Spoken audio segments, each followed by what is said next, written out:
Bonjour, je prends un petit moment pour vous parler du texte de Matthieu chapitre 4, versets 12 à 23.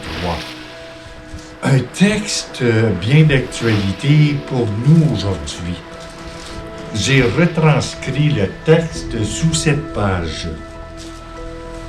Le mystère de la lumière de Dieu qui se révèle là où nous ne l'attendions pas, et plus particulièrement là où nous pensions pas qu'elle puisse se retrouver.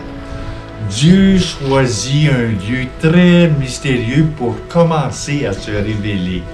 Et c'est étrange, que dire des gens à qui il se révèle et de ses premiers disciples.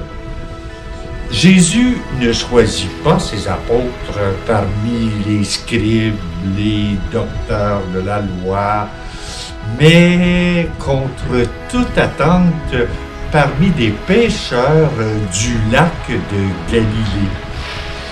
Ce ne sont pas des savants, des gens qui se distinguent par leur foi ou leur piété.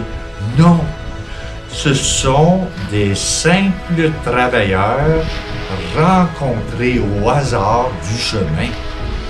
Les foules à qui ils s'adressent ne sont pas non plus le meilleur des publics possibles, des vaillants, des malades, des étrangers, des prostituées, des collecteurs d'impôts, tous ceux qui veulent bien l'écouter. Là encore, le choix de Dieu ne semble pas le plus judicieux.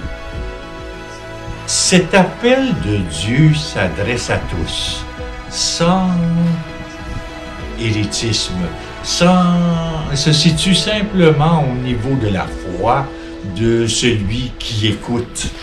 Aujourd'hui, dans notre monde, est-ce qu'on trouve encore des apôtres pour aller en banlieue ou dans des quartiers défavorisés?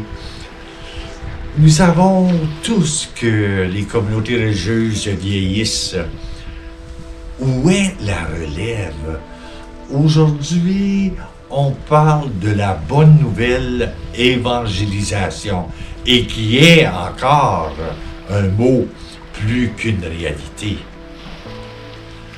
Et oui, une grande lumière s'est levée, mais elle tarde encore de nous révéler, à nous mettre en route, à changer notre vie, nos habitudes et notre regard.